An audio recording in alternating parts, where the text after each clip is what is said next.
যৌতুক একটি সামাজিক অভিশপ্ত কুপ্রথা। মধ্যযুগ থেকে চলে আসা এই কথাটি বর্তমানে এই আধুনিক সমাজেও তার দানবিক তাণ্ডব ও ভয়ানক থাবা দেখিয়ে যাচ্ছে।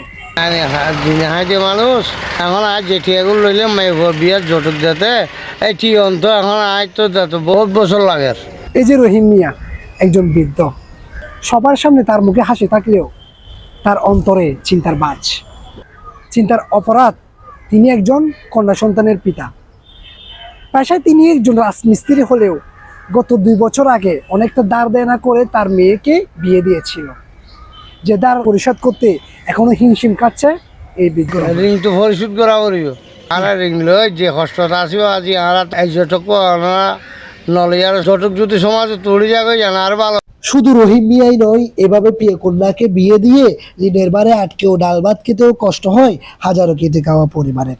কারণ তারা একজন কন্যা সন্তানের পিতা। এটাই তাদের অপরাধ। যে কোনোভাবে বরপক্ষ তো যৌতুক তো দিতেই হবে।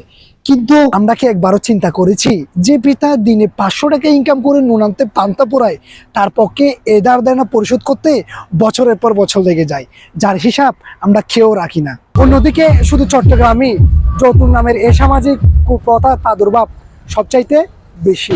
যৌতুক আসলে আমাদের চট্টগ্রামের জন্য একটা ঘৃণিত কথা। এটা বিশেষ করে 64 জেলার মধ্যে আমাদের চট্টগ্রামে বেশি। তবে এখানেই শেষ নয়। মেয়েকে কোনো রকম বিয়ে দেওয়ার পর ঈদের সময় কাপড়, কুরবানিতে গরু ও ফল ফলাদির বিভিন্ন মৌসুমী ফল সহ নানা রকম রসুন দিতে হয় মেয়ের শ্বশুর বাড়িতে, যা দিতে গিয়ে মেয়ের পিতাকে অনেক হিমশিম খেতে হয়।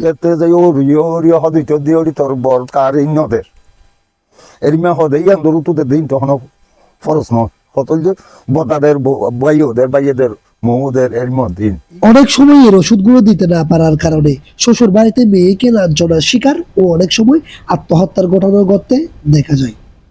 যৌতুকের কারণে শারীরিক নির্যাতন, মানসিক নির্যাতন করে গৃহবধূ হত্যা করা হয়েছে, গৃহবধূ আত্মহত্যা করেছে। বিভিন্ন নিউজ আমরা প্রতিনিয়ত দেখতে পাই, আমাদের চোখের সামনে আসে। কিন্তু এত ওয়াইস নসিহত ও প্রচারণা হয়েও কেন থেকে যাচ্ছে যৌতুক নামের এই কুপ্রথা?